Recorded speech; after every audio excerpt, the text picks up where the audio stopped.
जी शुक्रिया, शुक्रिया आपके जुनून का, शुक्रिया जज्बे का, शुक्रिया आपका, बहुत बहुत शुक्रिया। अच्छा जी, आप खामोशी खामोशी खामोशी।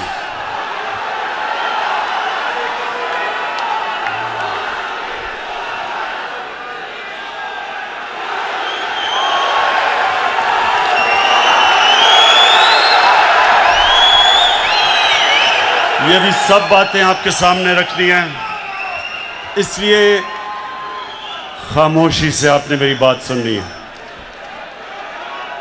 सबसे पहले मैं अपनी टाइगर फोर्स को खुशामदीद कहता हूं।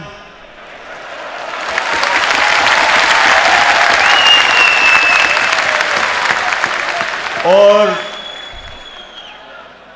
जब से गालिबन 28 मार्च को हमने अपनी टाइगर फोर्स बनाई थी, तब से जितनी भी आपने एक्टिविटीज़ की, मैं अपनी कौम की तरफ से आपका शुक्रिया अदा करता हूं।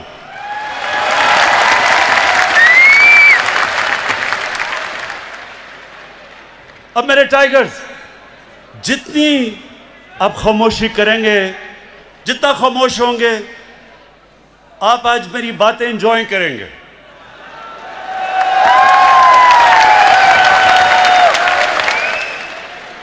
क्योंकि रात को जो सर्कस हुई, मैंने उसके ऊपर थोड़ी बातें की।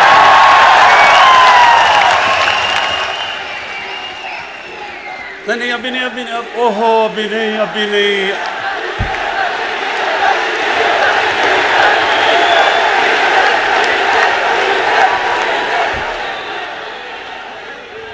और भी उस सर्कस में बड़े फनकार थे, आपको पता नहीं डीजल के ऊपर आपकी सुई अड़ गई अभी तक। अच्छा सुने अभी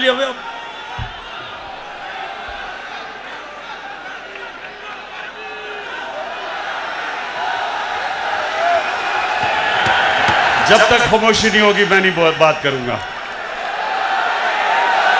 खामोशी।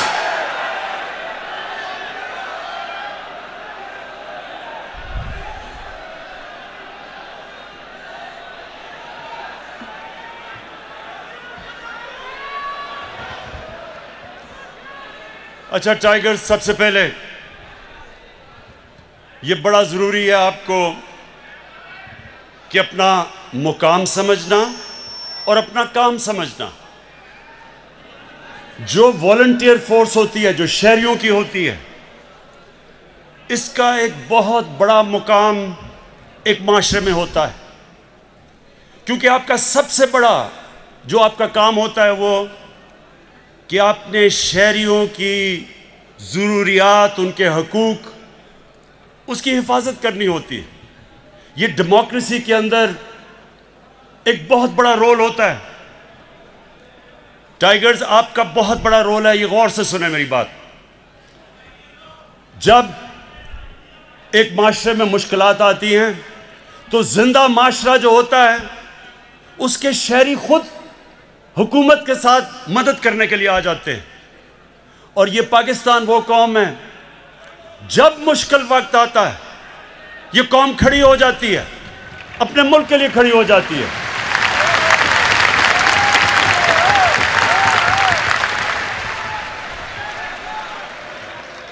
खामोशी, गौर से सुने।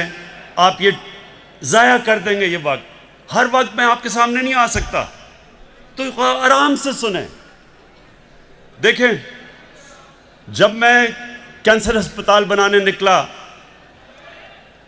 तो मुझे बड़ा मुश्किल, इतना ज़्यादा पैसा इकट्ठा करना था, बहुत मुश्किल थी। तो उस वक्त मुझे किसी ने कहा कि पब्लिक की मदद मांगो, स्कूल के बच्चों की मदद मांगो, कॉलेज स्टूडेंट्स की मदद मांगो। और ये जो मोजा हुआ उसके बाद किसी मुल्क में ये मिसाल नहीं है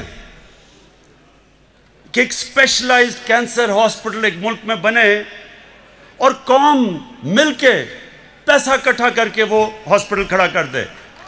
इतना बड़ा हॉस्पिटल। और वो आप जैसे, तब भी मैं उनको टाइगर्स कहता था, आप जैसे टाइगर्स उन्होंने मिलके वो अस्पताल बनाया। उसके बाद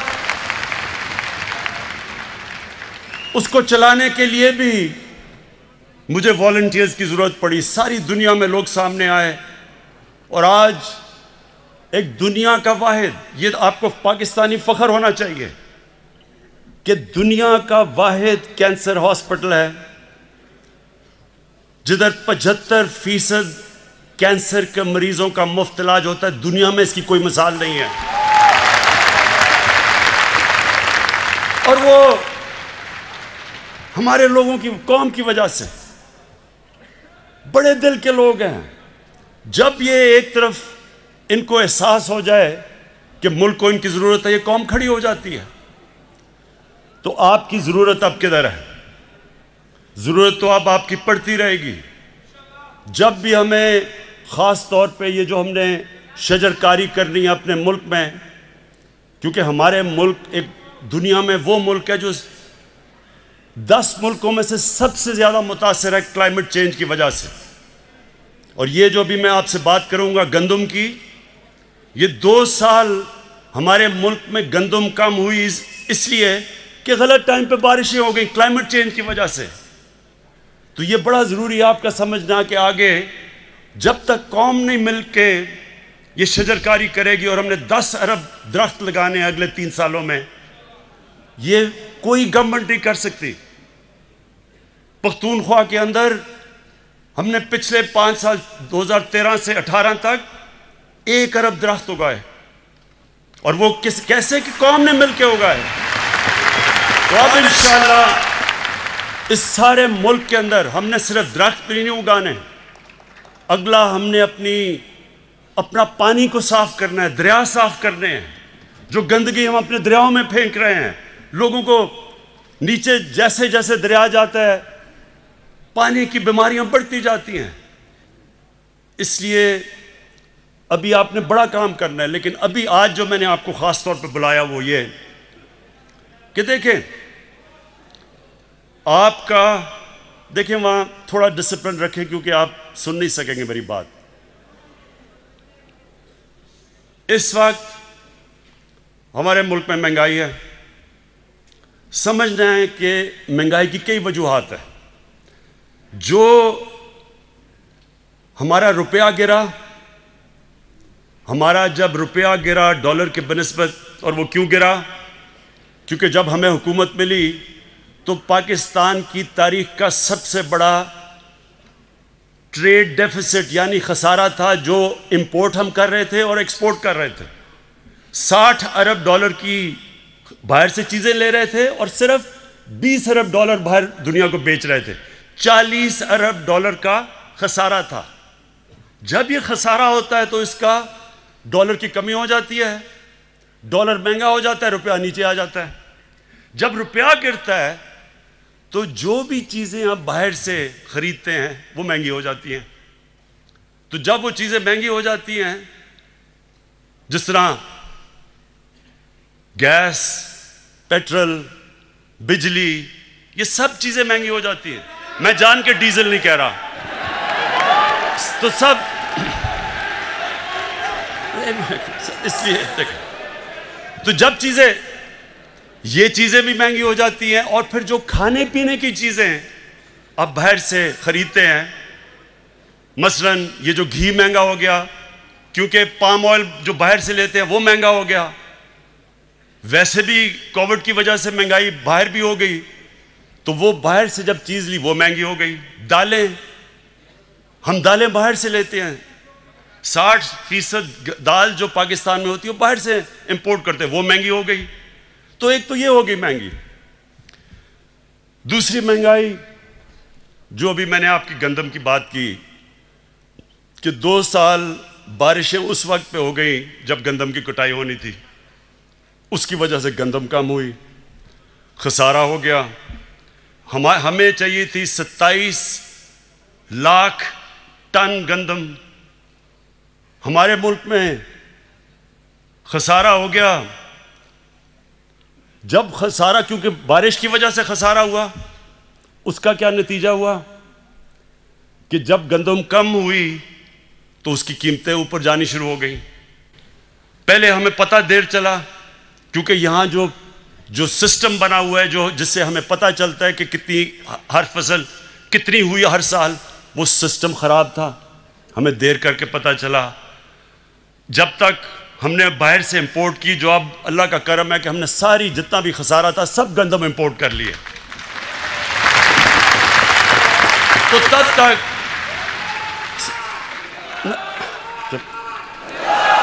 तक जब तक मार्केट को ये नहीं पता चला कि हमने बाहर से गंदम मंगवाई है, यहाँ ज़ख़ीरा अंदोज़ी शुरू हो गई।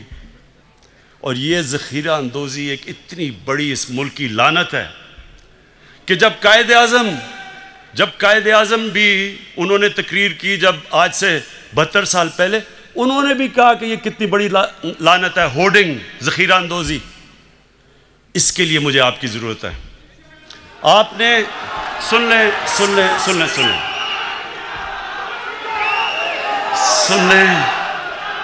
आपने क्या करना है?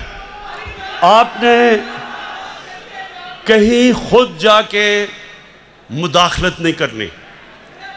आपके पास इस वक्त आपके पास मोबाइल फ़ोन है, आपने तस्वीर लेनी है और आपके पास आज जो पोर्टल अनाउंस किया उसके ऊपर आपने तस्वीर डाल देनी है और जगह डाल देनी है। उसके बाद हमारा काम है, एडमिनिस्ट्रेशन का काम है एक्शन लेना। तो आपने ये चीज़ याद रखनी है कि आपके ऊपर अब ये जिम्मेदारी है ज़ख़ीरा अंदोज़ी। और फिर दुकानों में आपने जाना है जिधर कीमतें नहीं लगाई हुई चीज़ों की। जब आपने देखा कि कीमतें नहीं लगी हुई, क्योंकि कानून है कि जो भी चीज़ें बिकती हैं उनका कीमत लगी होनी चाहिए, वो भी आपने तस्वीर लेके आपने हमें भेज देनी है। तो इससे ये ज़रूर होगा कि इससे आप एडमिनिस्ट्रेशन की मदद करेंगे। लेकिन मैं फिर से एक चीज़ दोहराता हूँ, आपने खुद कहीं भी इंटरफेयर नहीं करना, क्योंकि होगा क्या, ऐसे लोग आ जाएंगे टाइगर्स बन के जो पैसा बनाना शुरू कर देंगे, वो दुकानदारों को ब्लैकमेल करके पैसा बनाएंगे। इसलिए आपने इंटरफेयर नहीं करना।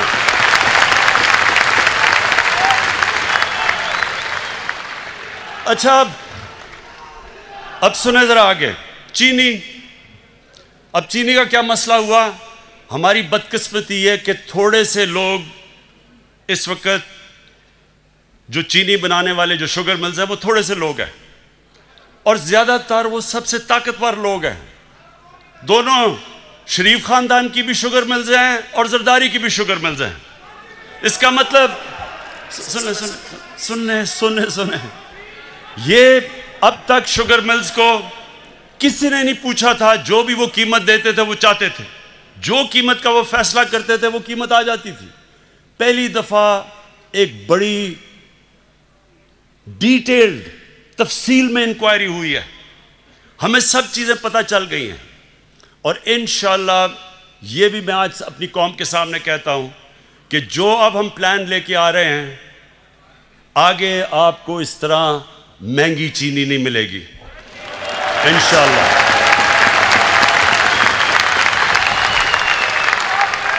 अच्छा,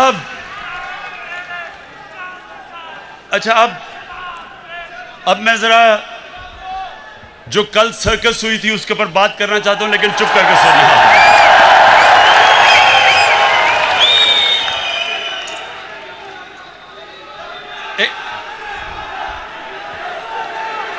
ऐसे बस नारे नहीं, आप एंजॉय नहीं करेंगे अगर आप सारा वक्त नारे मारते रहे। आप कैसे एंजॉय करेंगे? यकीन करें, आप ये जो मैं सर्कस के ऊपर बात करूंगा बड़ा एंजॉय करेंगे, ये मेरा वादा है आपसे।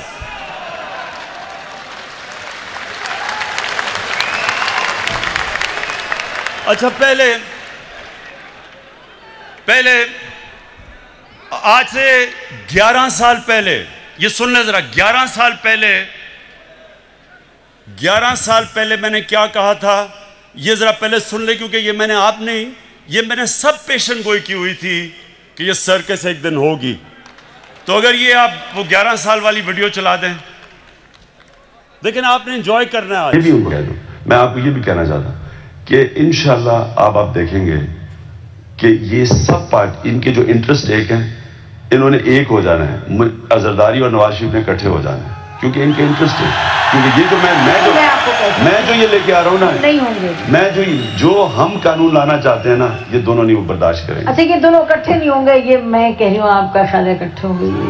अंदर से हो जाएंगे, ऊपर से शायद पूरा कुछ निकलता है। तो ये मैंने सब पेशन गोई की थी कि जब चोरों की चोरी के ऊपर हाथ पड़ेगा तो ये जब तक नूरा कुश्ती खेल रहे थे सब इकट्ठे हो जाएंगे। और वो आपने रात खुद ही देख लिया, अल्लाह अल्लाह कैसा सब इकट्ठे थे, पहले भी कंटेनर में इकट्ठे हो गए थे। और अब मैं वो जो दो बच्चों ने तकरीरें की थी उनके ऊपर मैं बात नहीं करना चाहता। वो एक उनमें से नानी होगी है, लेकिन मेरे लिए बच्चे ही हैं वो।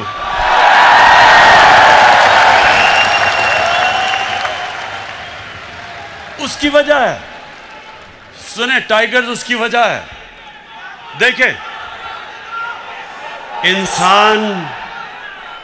इंसान जब तक जिंदगी में स्ट्रगल नहीं करता वो लीडर तो बन ही नहीं सकता। उन दो बच्चों ने आज तक जिंदगी में 1 घंटा हलाल का काम नहीं किया।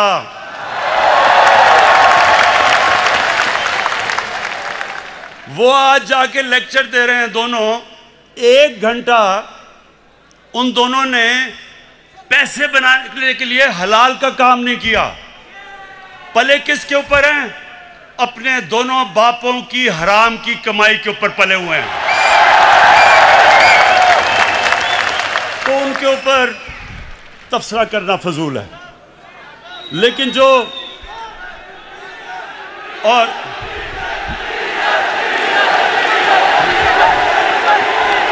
देखें, जो आदमी 11 की टीम होती है, 12वें को 12th मैन कहते हैं, जो 12th मैन है उसके ऊपर मैं क्या बात करूं।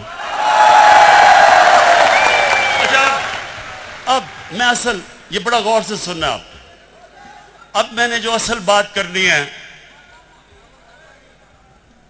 वो जो लंदन में आज बैठ के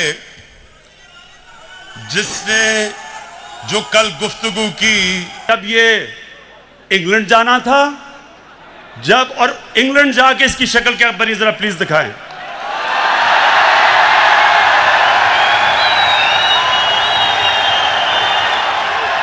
ये वही इंसान है। ये जो शक्ल थी, ये जब बस अच्छा, ये शक्ल जब शिरीन मजारी ने देखी तो तब बेचारी की आंखों में आंसू आ गए। और फिर से मैं बता दूं, शिरीन मजारी की आंखों में आंसू आना मुश्किल है, बड़ा मुश्किल काम है। लेकिन वो देखे, वो मेरी भी आंखों में आंसू आ जाते अगर मैं इसको अच्छी तरह जानता ना। अच्छा, अब एक मिनट, अब जरा वो दूसरा भाई साहब को जरा दिखा दें। ये लंदन में जरा भाई साहब क्यों आप सुन रहे हैं। पिटीशन लगी हुई है लाहौर हाई कोर्ट में। खुदा करे अल्लाह ताला अपने बेपाया फजलो करम से, अगर खुदा करे अल्लाह ताला अपने बेपाया इजाज़त मिल जाए तो अपने वालिद साहब के साथ होगी, जो कि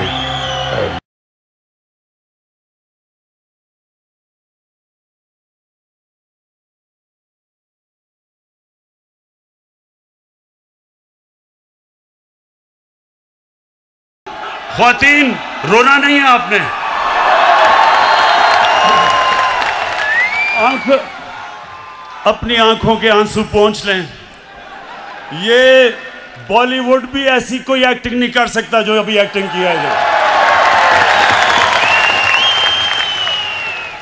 अब सोचे सुने, अब सोचे कि हमारी कैबिनेट के सामने ये एक्टिंग जब हो रही थी, शीरीन मज़ारी रोना शुरू हो गई, तो हमने इसको वापस ही बाहर ही जाने देना था।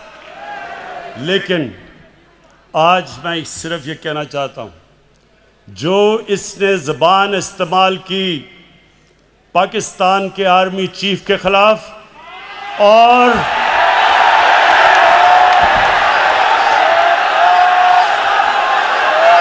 ISI के डीजी के खिलाफ, मैं आज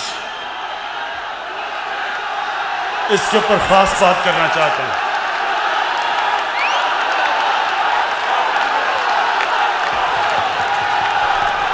अच्छा खामोशी, सुने जरा मेरी बात, सुने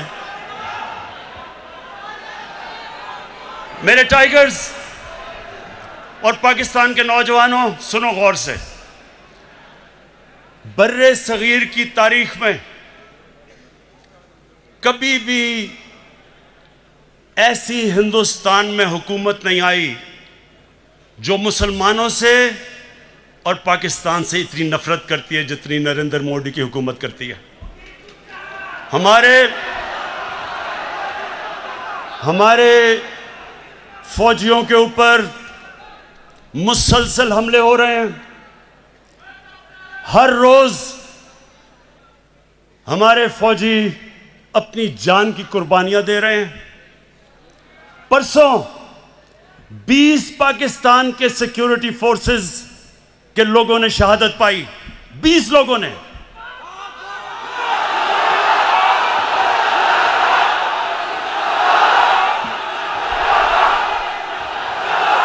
और ये क्यों अपनी जान की कुर्बानियां दे रहे हैं? हमारे लिए, मुल्क के लिए।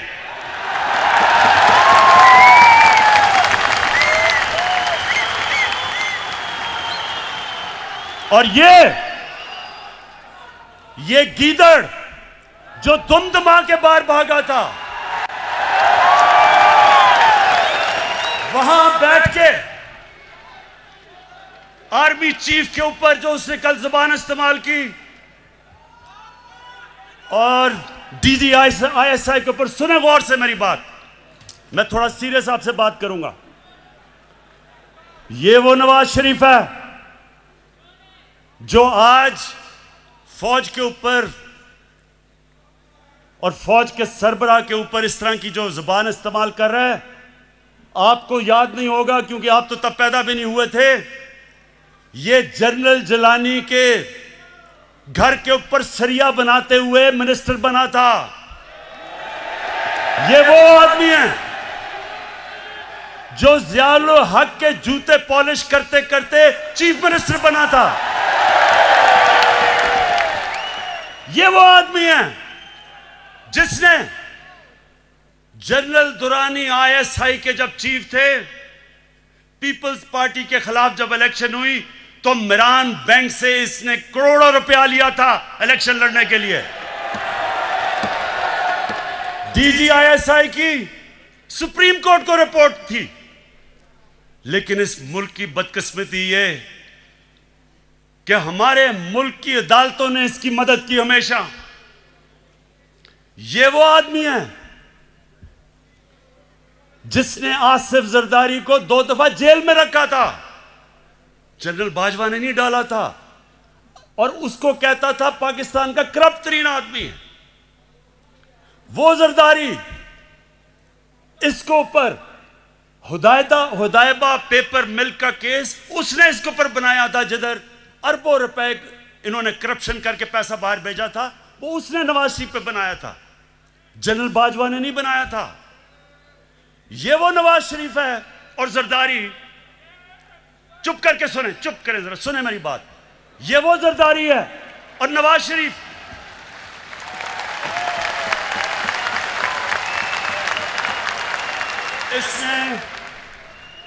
इसके ऊपर, इन दोनों के ऊपर एक किताब निकली थी, उसका नाम था कैपिटलिज्म्स अकिलीज हील।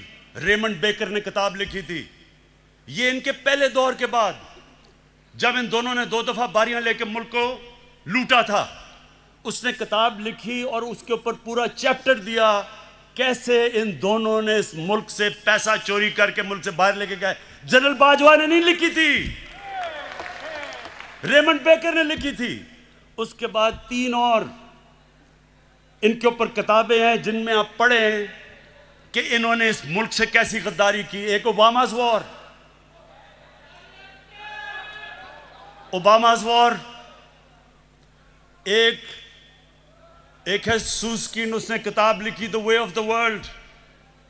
उसमें वो क्या किताब में कह रहा है कि बिलावल को उनकी वालदा टेलीफोन करके, CIA ने उसका टेलीफोन टैप किया, बैंक अकाउंट्स बता रहे थे कि किन किन बैंकों में पैसे पड़े हैं तुम्हारे बारे।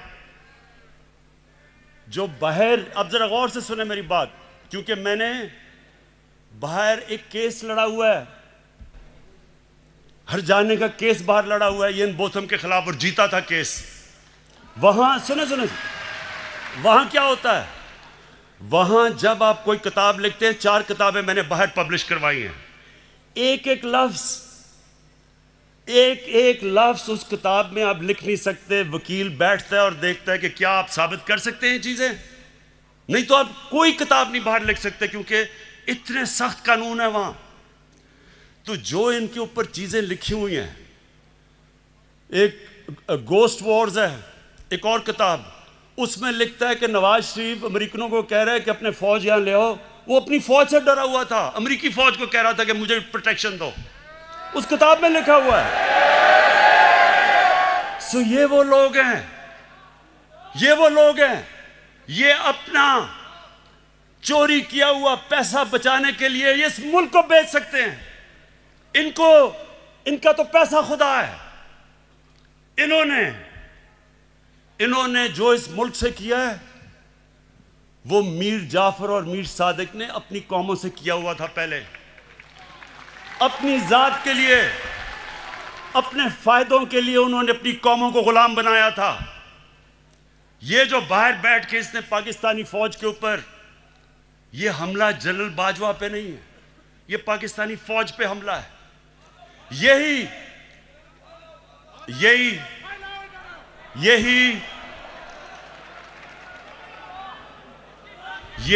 बात नरेंद्र मोदी कर रहा था। जब नरेंद्र मोदी ने बार बार स्टेटमेंट्स दी कि हमें नवाज शरीफ पसंद है, लेकिन हमें जो पाकिस्तान का आर्मी चीफ है वो दहशतगर्द है, वो बार बार ये कहता था और नवाज शरीफ चुप बैठा हुआ था। मुझे क्यों नहीं नरेंद्र मोदी कहता कि इमरान खान ठीक है लेकिन जनरल बाजवा गलत है? वो क्यों नहीं कहता?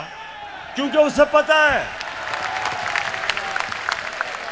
पता है कि मैं हिंदुस्तान की असल दुनिया में नरेंद्र मोदी की शक्ल दिखाई है दुनिया में कि कितना बड़ा इंतहा पसंद है ये। सो ये जो आज इसको हिंदुस्तान अखबारों के अंदर जो तारीफें हो रही हैं नवाज शरीफ की, बड़ा जी जमहूरी आदमी है, ये फौज को कह रहा है कि अपना काम करो क्योंकि नवाज शरीफ जमहूरी है। क्या हिंदुस्तान को नहीं पता कि जब जनरल ज़िया ने इसको गोद में बिठा के मुंह में दूध की चूसनी लगाई थी इसके मुंह में, तब इसकी जमहूरियत? क्या हिंदुस्तान को नहीं पता कि ये वो वजीर आजम है जिसने डंडों से सुप्रीम कोर्ट के ऊपर हमला करवाया था? और फिर जुल्म देखें कि बाकी जुडिशरी को ब्रीफ केस दे के खरीदा था। ये वो नवाज शरीफ है जो आज बड़ा जमहूरी बन रहा है। ये वो नवाज शरीफ है जो टेलीफोन कॉल करके कहता था जस्टिस क्यूम इसको 3 साल नहीं बेनजीर को 5 साल सजा दो। ये वो है आदमी, ये वो है जो पिछला नैब का चेयरमैन कमर जमान जैसा करप्ट आदमी उसको चेयरमैन बना के अपने केस बंद करवाए। इसके लिए अदलिया तब तक ठीक है जब तक अदलिया इसके साथ खड़ी है।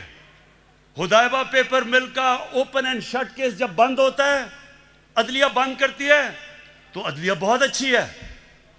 जब 5 मेंबर बेंच अदलिया का पैनमा के केस में इसको सजा देता है, तो क्यों निकाला करके दौरा करके अदलिया को बुरा भला कहना शुरू कर देता है? क्या पैनमा का केस जनरल बाजवा ने किया था? इंटरनेशनल जब इंकशाफ हुआ था तो वो क्या पाकिस्तानियों का कसूर था? सारी दुनिया के अंदर इंकशाफ हुआ जिसमें पता चला कि हर मुल्क के पॉलिटिशियंस ने किस तरह मुल्क से पैसा चोरी करके ऑफशोर कंपनीज में पैसा रखा हुआ था। तो तब किसका कसूर था? यहां लोगों के सामने बेशर्मी से झूठ बोलते हैं। वो भी झूठ बोलता है, उसका भाई भी झूठ बोलता है, बेटे भी झूठ बोलते हैं, बेटी भी झूठ बोलती है, और वहां जाके तकरीरें कर रहे हैं कि जी बहुत बड़े ये जमहूरियत के लिए खड़े हैं। इलेक्शन की बात करते हैं, इलेक्शन की बात करते हैं, ये जरा सुने। 2013 इलेक्शन के अंदर नेशनल असेंबली की सीटों में 137 पिटिशंस आई जिन्होंने चैलेंज किया कि उनके इलेक्शन में गड़बड़ हुई है। नेशनल असेंबली में 137 सीटें जिन्होंने पिटिशन दायर की। 2018 की इलेक्शन में सिर्फ 90 थे, 50% कम पिटिशंस थी। और नून लीग की, क्योंकि उनकी तो सिर्फ पंजाब में पार्टी रह गई है, पंजाब के अंदर उनकी सिर्फ 11 पिटिशंस थी। तहरीक इंसाफ की 13 पिटिशंस थी, यानी हमारी ज्यादा पिटिशन थी जिन्होंने कहा धांधली हुई है। तो मुझे यह बताएं कि जब 80% पोल का रिजल्ट आया, फैफन एक इंडिपेंडेंट इदारा है, उसने 80% ने कहा, 80% पाकिस्तान का इलेक्शन 2013 से बेहतर हुआ है, अच्छा इलेक्शन हुआ। तो मैं अब ये पूछता हूं कि जब हमने 2013 इलेक्शन के बाद मैंने सिर्फ 4 हल्के मांगे थे, 137 में से 4 हल्के मैंने कहा इनको खोल के बता दो, अगर ये ठीक है तो मान लेंगे इलेक्शन। इन्होंने 4 हल्के नहीं खोले, 1 साल के बाद सड़कों पे निकले।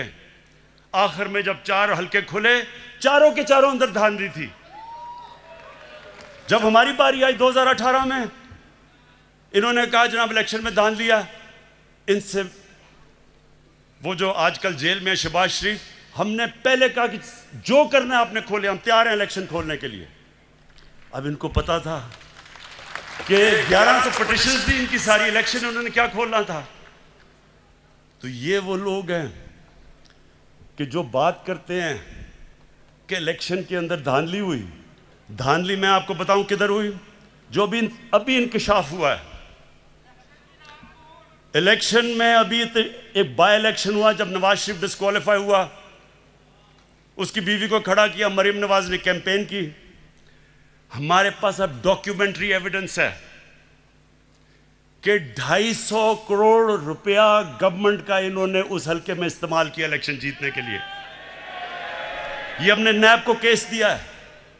हमने सारे इलेक्शन में 250 करोड़ खर्च किया, इन्होंने एक बाय इलेक्शन के ऊपर इस कौम का टैक्स के पैसे का 250 करोड़ रुपया खर्च किया।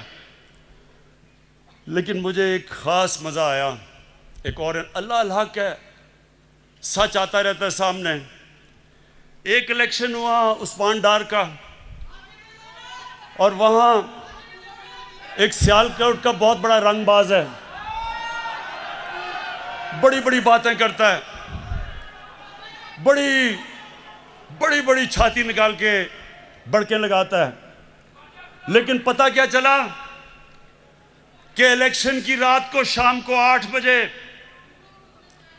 रंगबाज ख्वाजा टेलीफोन कर रहा है जनरल बाजवा को, जनरल साहब मैं इलेक्शन हार रहा हूं, मेरी मदद करें।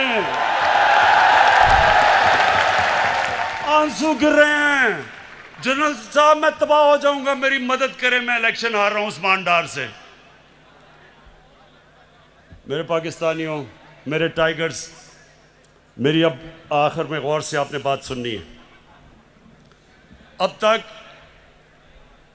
ये जो ऑपोजिशन है, इन्होंने एक इमरान खान देखा है, आराम आराम से मैं इनको कहता था अच्छा जी प्रोडक्शन ऑर्डर देना है तो चलो बुला लो असेंबली में, और इस तरह की चीज़ें।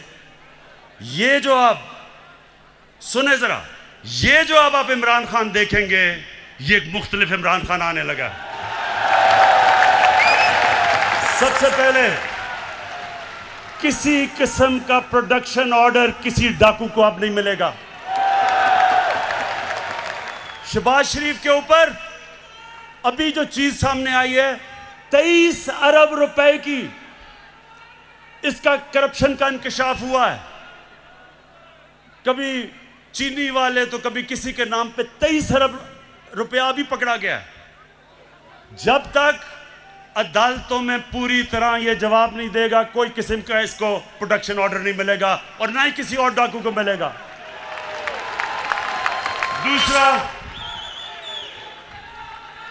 दूसरा ये जरा सुन लो आप, मैं अपनी पाकिस्तान की अदलिया को और हमारी नैब को एक पैगाम आज देना चाहता हूं। देखें, लोग तंग आ गए हैं, लोग इंसाफ की इंतजार कर रहे हैं, लोग चाहते हैं कि इन चोरों से पैसा मिलके वापस अवाम के पास आए। लोग, पाकिस्तानी कौम इंतजार कर रही है कि केस कब अदालत में कंप्लीट होंगे। मेरी रिक्वेस्ट है जनाब चीफ जस्टिस साहब, जो गवर्नमेंट से आपको लॉजिस्टिकल सपोर्ट चाहिए हम देने के लिए तैयार हैं।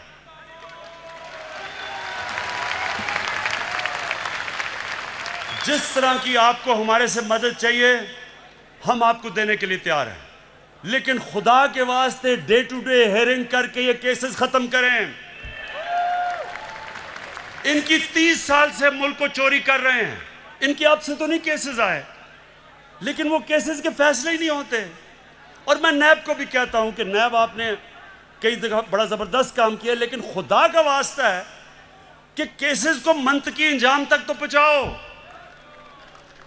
आप हमारे से जो मदद चाहते हैं हम देने के लिए तैयार हैं, लेकिन कौम इंतजार कर रही है कब इस कौम का लूटा हुआ पैसा वापस मिलेगा।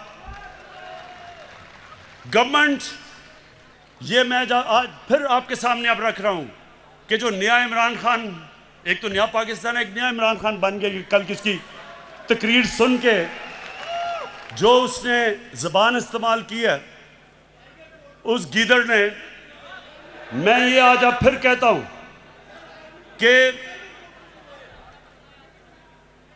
कि अब से कोई इनको वीआईपी जेल नहीं मिलेंगे, इनको आम कैदियों की तरह हम रखेंगे।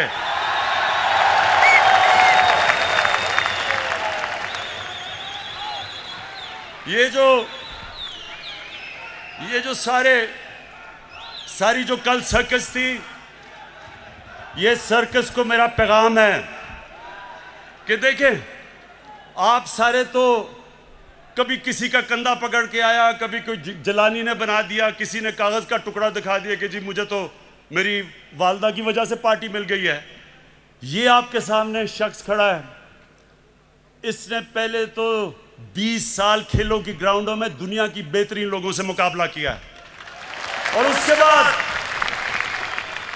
22 साल वाहिद पॉलिटिशियन हूं।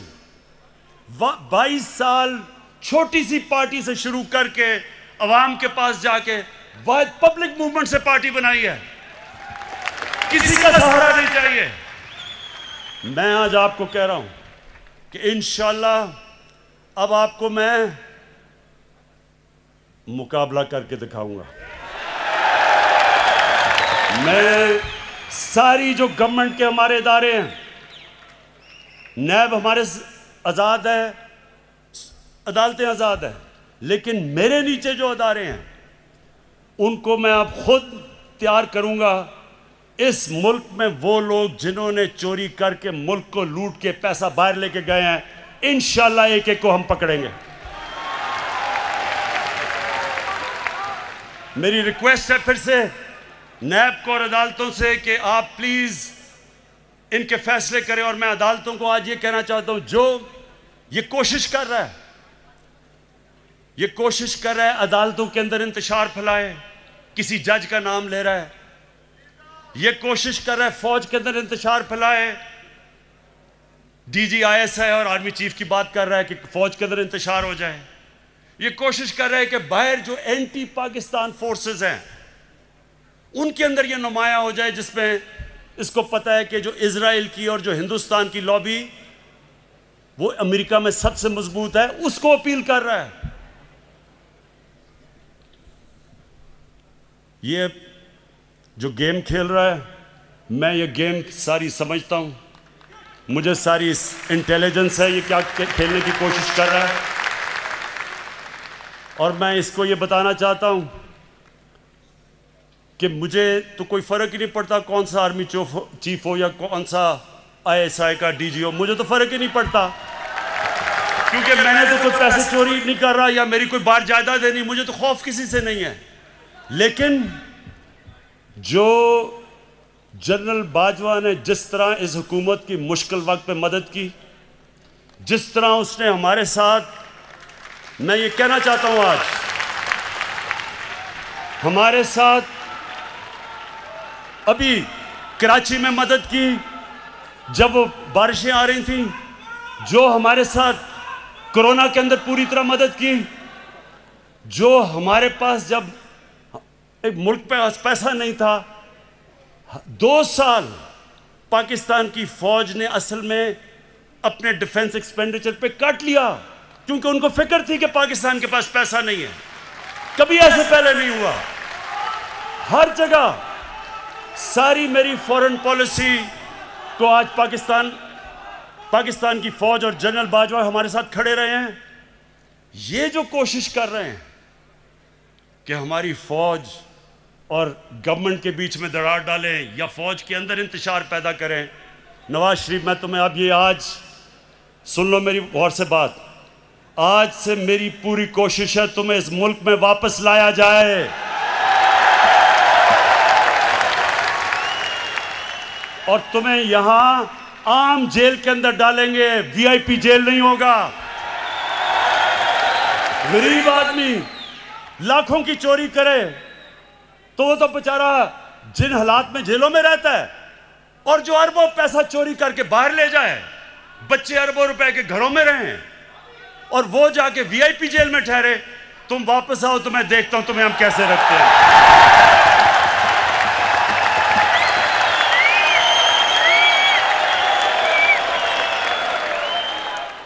वज़ीर आज़म इमरान खान का कन्वेंशन से खिताब आप मुलाहिज़ा कर रहे थे। वज़ीर आज़म ने टाइगर फोर्स पोर्टल का इफ्तिताह कर दिया। वज़ीर आज़म इमरान खान ने कन्वेंशन से खिताब करते हुए महंगाई और दीगर उमूर पर अहम बातें की हैं। वज़ीर आज़म इमरान खान ने कहा कि रज़ाकारों का शहरियों के हुकूक और हिफाजत में बहुत अहम किरदार होता है। कौम की तरफ से टाइगर फोर्स का शुक्रिया अदा करता हूँ।